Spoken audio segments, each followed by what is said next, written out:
All right, so we're back at it. We're session 2, episode 2. I don't know. Whatever this is. That's a cool fucking car that I just passed.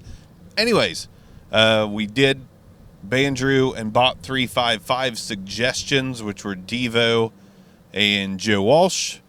And I enjoyed the Devo album. I really did. The Joe Walsh, man, I'd have to really be in a certain state of mind to enjoy that one. I do love Joe Walsh. But anyways, Jeremy Chapman, my dude that does great webcam reviews and is just a cool dude. Seems like we have a lot in common musically and, you know, our tech obsessions, which I'm sure that's millions of other people in the world. But it's always good when you find one. And his name's Jeremy. That's my name. His name is my name too. Whenever we go out, we listen to Skinny Puppy and say, let's fucking rock the world. I don't know where I'm going with this. But anyway, Skinny Puppy, Cleanse, Fold, and Manipulate was the name of that album by Skinny Puppy. 1987. A 1987 banger. And we're going to get on it. But before I do, I want to say, I know Skinny Puppy is, I think, classified as industrial. I am a massive Nine Inch Nails fan. And I will admit, there's not a lot of other industrial music that I've really latched onto. Reason being is usually the vocals.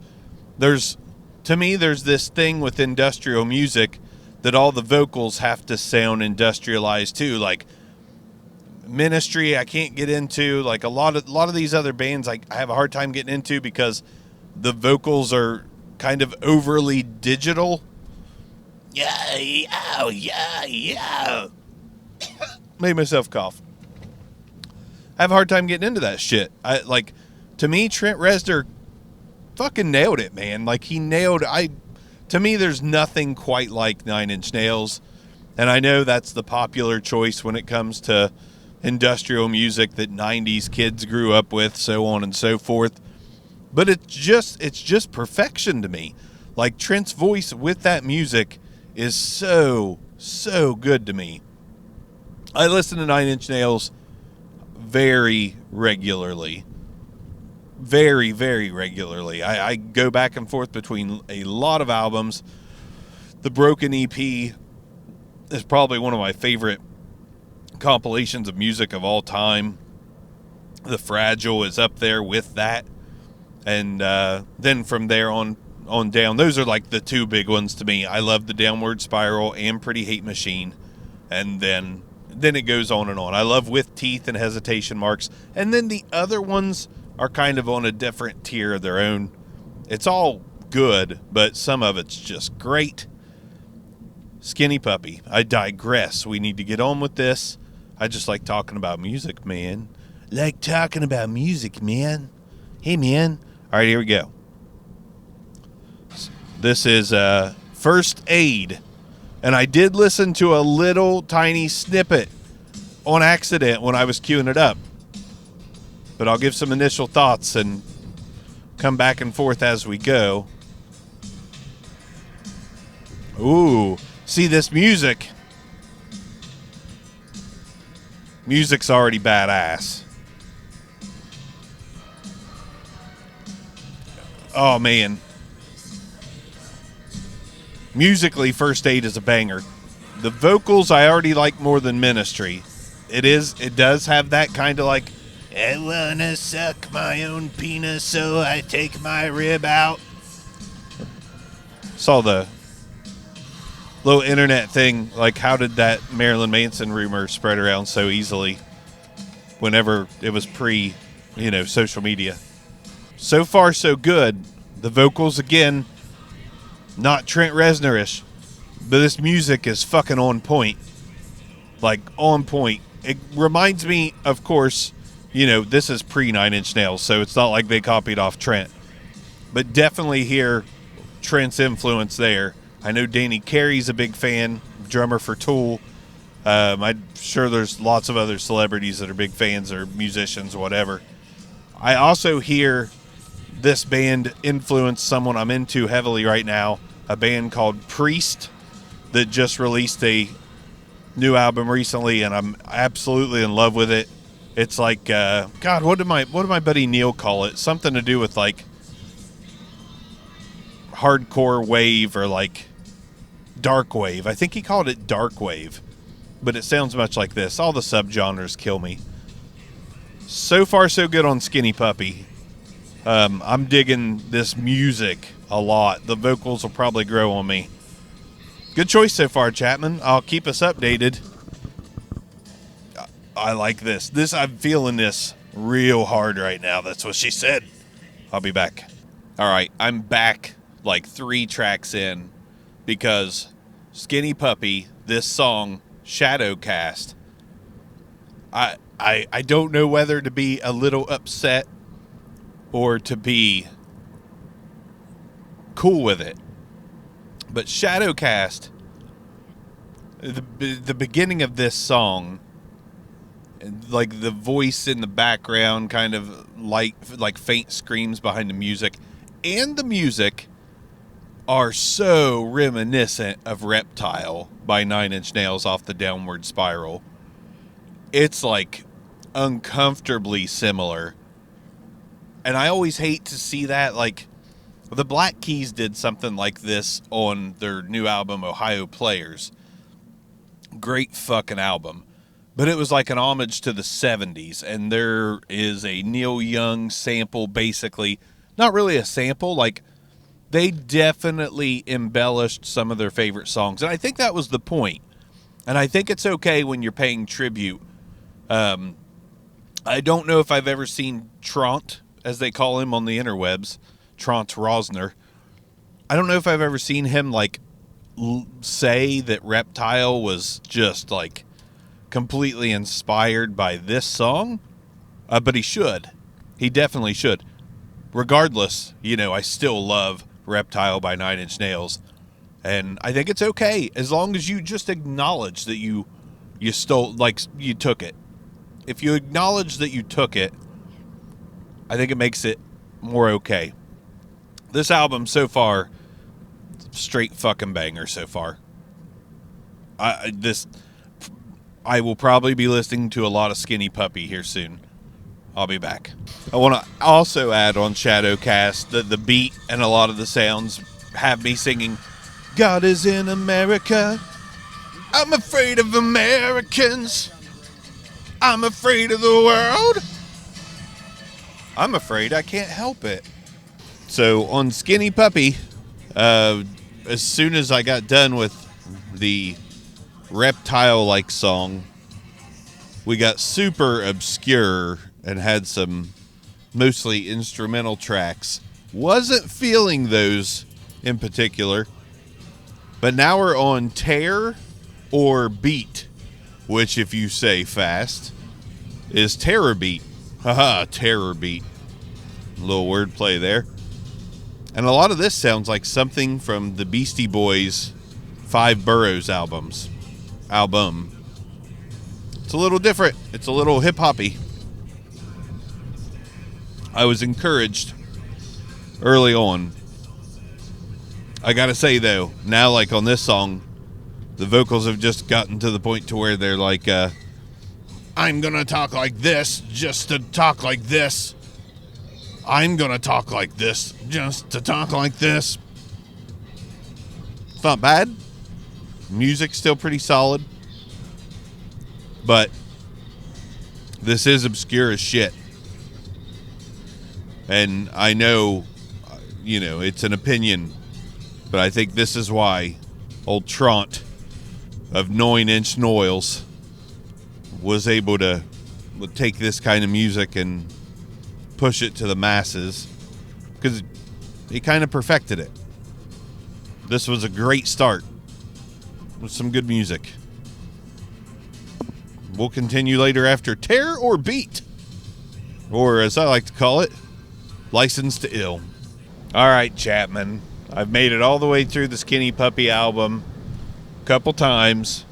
I also did the other album you suggested, and I like it. And I have to like relay again that I've got to really like something for it to get a lot of play.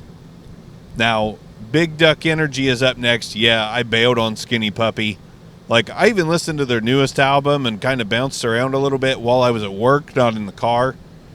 And, yeah, it's like one of those bands I like, and when it comes on, I'm not going to turn, but I'm not going to leave it on for multiple plays by choice.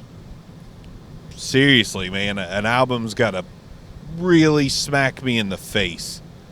And I enjoyed that. So that's good. And it's like getting that under my belt and knowing that I could go back and listen to a handful of the songs that I really enjoyed. That's kind of what happens here. Big Duck Energy was up next, and he suggested Rise Against Appeal to Reason. I am pretty sure that would stay on for a couple days, but I do want to try to do things I have not either heard at all or given much time to. Like, one of the upcoming ones is Korn, Untouchables. Have I heard it? Yes. One of the best Korn songs ever is on that album. And I've had a Korn resurgence. It's bumpy. And I am going to spin that one and see how long I can spin that one. But that's not up yet.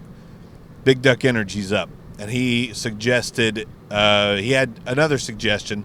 I think it's a good idea too. Like, if you throw one out, throw a backup in there. Give me a choice just in case I know. Like, I know I like Rise Against a lot. I know I can listen to Rise Against for days. So him giving me that other option, cool. Kaleo, Kaleo, and the album is A/B, I think, is what he gave me as a secondary option, which I am going to roll with because, again, Rise Against, I know what I'm dealing with. So I'm going to throw that on, give initial thoughts, and come back and forth as needed. Real quick on Skinny Puppy, a lot of... there 2 or 3 really strong tracks to me on that album that Chapman suggested, and then I kind of just got lost in the rest of it. I digress. Let's go Kaleo. We got some rock action going on.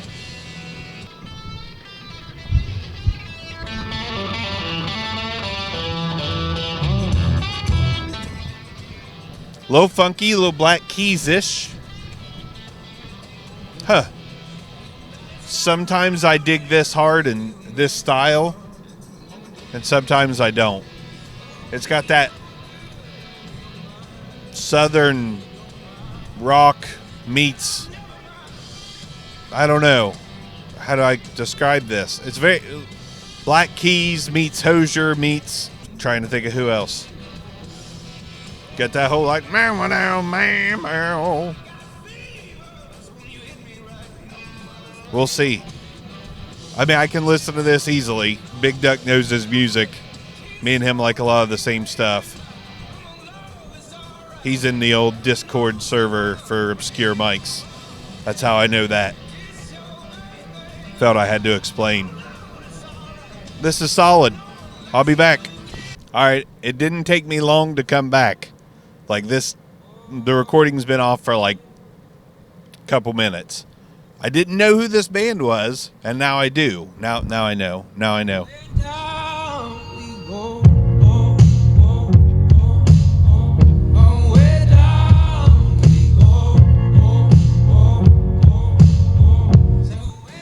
Now I know who it is, and I've heard this song, and it's solid. I like this sound. I like this style. Does that mean I'm going to make it through more than one listen? I don't know. But this is good driving music so far.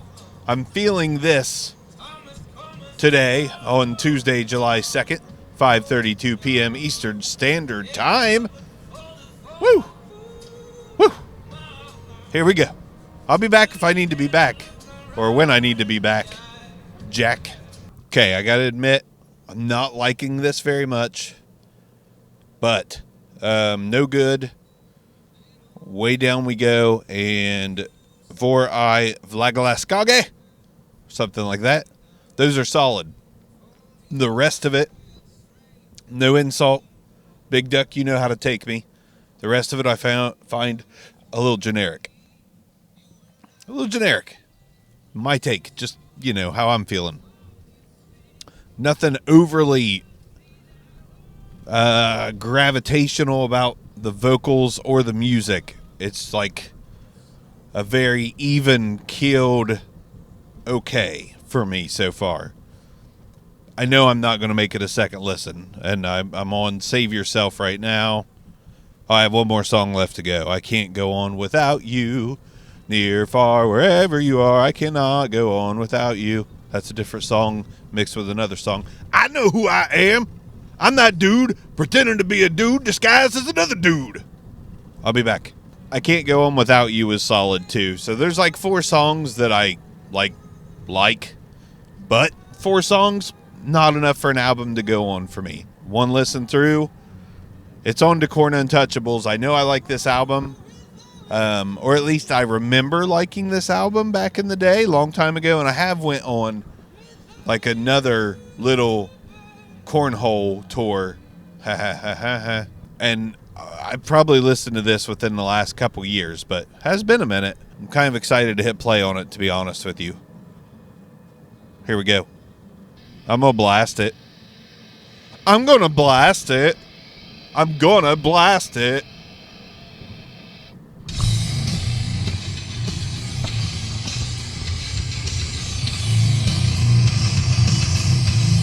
That's hard, son. Ugh. That I got the chicken skin, as they call it where I'm from.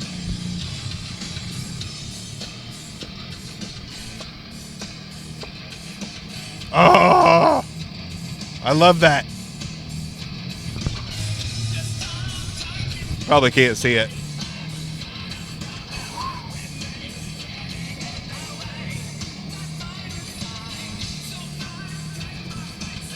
Thanks for this.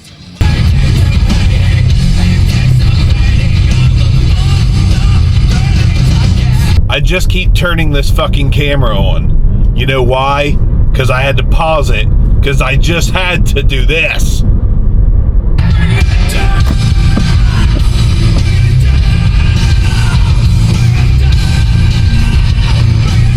I want to throw my head through the window to the wall. Ski, ski, ski, ski, ski.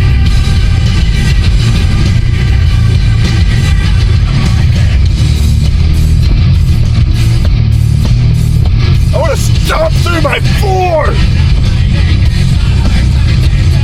It is morning. I am feeling a little frisky, feeling a little corny. Listening to Thoughtless off the Untouchables album by Korn. I was listening to this yesterday on my way home. I woke up. I popped it on. I'm really tired.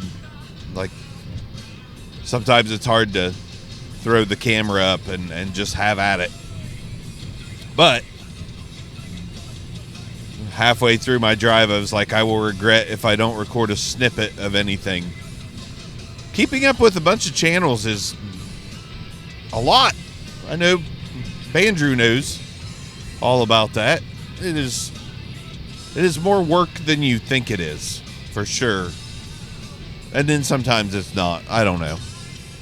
Anyways, so I mean this is going to make it more than a day because I'm just enjoying it. But I had heard it before, so it kind of counts, kind of doesn't. I mean, it does. People suggest music like this is one of those that if someone's like, have you ever listened to the Untouchables album by Korn? I'd be like, yeah, a few times, once in the past couple years, and then, way back in the early 2000s. So yeah, a little bit, but never enough to let it take hold or not take hold. So it counts. I mean, it all counts. But I mean, I definitely will be excited when I hear something suggested that I'd never heard before and just like sinks right into me. Yeah. I was definitely one of those guys, or folks, or people, or whatever you want to say, that, like, I grew up on a nice blend of punk and grunge, and before that, you know, I think my first few cassette tapes were like New Kids on the Block, and then when I got my first couple CDs, it was Bryan Adams, and I think I like Aerosmith, Get a Grip, maybe, whatever was the one with the cow on it. It was I want to say it was a greatest hits. I'm not sure. But then I graduated to like Warrant, and things started getting a little heavier. And then grunge and punk, you know, took over. So early 90s on. When Korn came out in 94, I was definitely a fan. I liked it a good bit. And then you had Limp Bizkit and System of a Down, and I never really cared for Linkin Park. I know that's weird because a lot of people regard them as one of the better nu metal, if you want to call them nu metal bands. But I was always more Korn and System of a Down, and then System of a Down kind of like smashed all those bands out of the water for me after their second album, probably. But I was definitely one of those guys that became a hater of Korn and Limp Bizkit and anything that sounded like it. And I think for not so much on Korn for good reason. Like, looking back now, Korn has been consistently better than a lot of people give them credit for, and they really did influence a lot of music because they were kind of that first nu metal band. And I have a ton of nostalgia now about Korn, just because, like, I like it more now than I did in the early 2000s. Like, in the 90s, I dug it, you know, and then the 2000s hit, and I was like, nu metal. Everybody was kind of conditioned to be that way, but at the same time, you got bands like Limp Bizkit singing about the nookie. You know, and at some point you just became too cool for that shit, because when it came out, I think everyone took it kind of seriously because we were all goofy as fuck late 90s kids. And then in the early 2000s, you're like, this is stupid. But then later in life, you realize, like, they know it's stupid, and that makes it a little bit endearing. And then you go back and you're like, you gotta appreciate some of the song structure and some of the just ability to write music that's that catchy. So I came back around. I actually love Limp Bizkit now. I don't listen to most of their like older stuff, but Gold Cobra and Still Sucks are I put them on every once in a while. I really like them. And Korn, you know, I've really grown to enjoy Korn again. It's bumpy. It's fucking delicious. Anyways, going strong on this one. I'll probably update on the way back from work. Thank God I'm off tomorrow. Tomorrow's July 4th. I am a curmudgeon about working. I just hate working a 9 to 5. Absolutely hate it. One of these days, I won't. And that'll either be because I retire or I'm working at home. Fuck you, work. I'll be there soon, I guess. 8 hours of pure stimulation coming up for me, not for you. And now the kind of stimulation you're thinking. Absolutely mind-numbing lack of stimulation. See you shortly. I'll probably still be corny. All right. I am on my way home from work. So this is 24 hours from Corning. Corning? Crowning from Corning? Something like that? I could listen to Here to Stay on repeat for quite a while. It's good shit. I am pretty positive. Okay. Oh, I love traffic. I am fairly certain that I will be done with it. Korn, Untouchables. probably before I get home. I'm going to get, like, I'm not completely done yet, but I am close. So, I don't know how long this episode will be. You know, this shit's really just me talking, right? It's just like, no. There's validation in, like, hearing music. Like, when I recommend an album to somebody and they, like, love it, so validating. Feels so good. It's the same as when I do, like, shit on obscure mics and I say something, you know, things about a microphone and somebody responds and they're like, yeah, that's exactly it. And I'm like, good. I'm glad I can provide some kind of opinion that is helpful and accurate. And it won't always be accurate. It's an opinion. So, different strokes, different folks, different headphones, different sound, different mics, different sound. Korn or green beans, you know? I should put a band together and call them Green Beans. Green beans. Maybe it's green. The word is green. There's no way to, you know, they can't take the C to the K. There's no replacement for a G, right? Green corn or creamed corn. I could do creamed corn with a K. No, that's not cool. Green beans. Fuck, what am I? So green spelled as it should be. And beans spelled B-A-N-Z. Green beans. And then I'll just do, you know, like parodies of all the Korn stuff. So instead of the album Life is Peachy, we'll do Life is Grapey. Grapey. What was that? The kids down the hall, or like, what was that? Oh man. Grape. The Grapist. That's what it is. Anyways. I don't know. I'll be back. I'm just fucking mumbling and stumbling, rumbling, bumbling, tumbling. I'm tired. I didn't get a lot of sleep. I shall return. Alright, I wasn't gone very long. I just want to point out that Make Believe from Untouchables, track 2, is... I don't know how the Korn community, the bumpy community, views this song.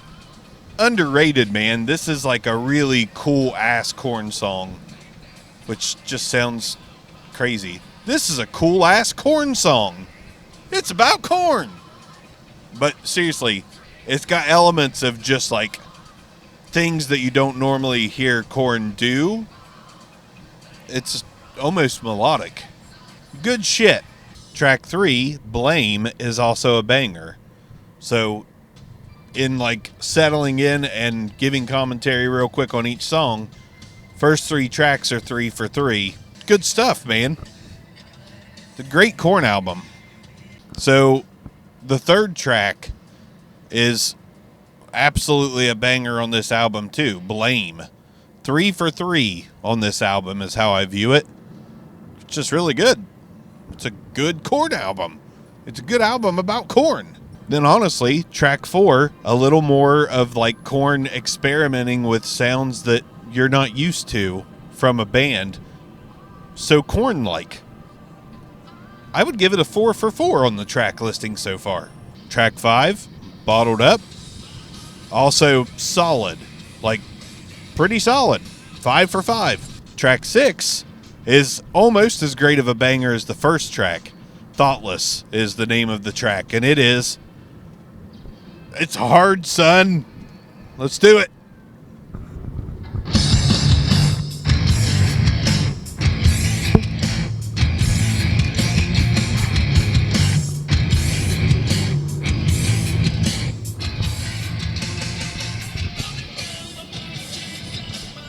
I'm telling you, man, like, I can't believe I ever hated on this band because, like, heavy can be so many things, and I like heavy music, and it can be a lot of things, but you cannot dispute that the low end of this music, like the bass lines, the guitar, everything being so down-tuned, it just hits, man. It hits so hard. Somehow they've made this sound good. Down-tuned further than anyone would have ever dreamed to down-tune. It's just hard, man. It's really good.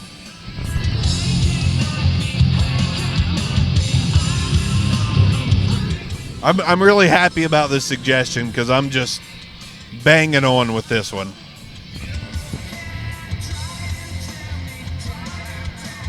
Next track, 6, Hating. Again, it just kind of like slows back down just a little and gets, you know, a little more of that experimentation. This is a underrated band. Honest to God, it just is. Granted, haven't listened to their whole discography. I've dabbled, but this album is, you know, if you're hating on it just to hate on it, I don't know. Not cool. Track 7, One More Time. Kind of a new metal blueprint. Like it's got all the sounds in it. All the sounds. Honestly, 7 for 7, man. I think it's 7 for 7. Now, track 8, Alone I Break. I think it falls off just a little. Like, you know, it dives back into some of that softer shit. And it loses a little here for me. Not, so far, like, not my favorite track. Probably one of my least favorite tracks on the album. Then we got Embrace, bringing the tempo back up a little bit. And it's okay. Just okay. You know, we're back on the upswing, and I'm not exactly sure where we're going just because I can't remember what the last handful of songs are. But the next track is Beat It Upright. Beat It Upright. And again, the trajectory's going back up. We had a dip. Now we're going back up. Now we're on Waking Up Hate, and we instantly get some electronica. And in my opinion, this is like the up curve is now plateauing a little. Like, this is fine. It's not bad. But, man, that first half of the album was so strong. Now we're on I'm Hiding, and I think we're still on the plateau. Like, we dipped, we came up, we leveled out. And we end it with No One's There, and I actually think we went back up the hill. I really like this song. It's just a cool, nice, even-paced song that's just nice and consistent and a good way to end the album. Yeah, I'm going to move on now. Probably into another episode. So the next suggestions up are, oh hell, Nickelback, San Quentin, and The Sweet, Desolation Boulevard. I don't know about The Sweet. Kind of excited because I knew nothing about them. Nickelback, San Quentin. I think that's like the one of their newer ones, if not their newer one. I do not expect to make it through the album. Just saying. Even though I've talked about how, you know, I was wrong to be a nu metal hater for a portion of my life. Nickelback has sold a lot of albums, and rightfully so. They can write some catchy shit. I had a moment where they had one album that I was kind of into early on in their career. Into it as in I bought it because back then you heard a single, you went for it, you got the album, then you were either disappointed or overjoyed or somewhere in the middle. I was somewhere in the middle on them with Silver Side Up, I believe. And it was not because of This Is How You Remind Me. It was something about... Never Again was the track that got me into it. I heard it somewhere, grabbed the album, and, you know, not the worst thing ever, but ever since then, not a Nickelback guy at all. I'm not going to go as far as to be like, oh, God, they suck so bad. I just don't like it at all. But we'll see about San Quentin. It's new. I haven't listened to it. And then The Sweet, Desolation Boulevard.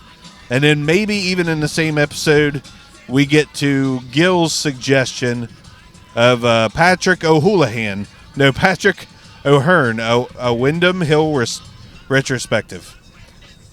I'm excited about that because Gil's a good dude. And I know Gil likes a lot of cool stuff. So that episode's coming sometime after this one. Yay!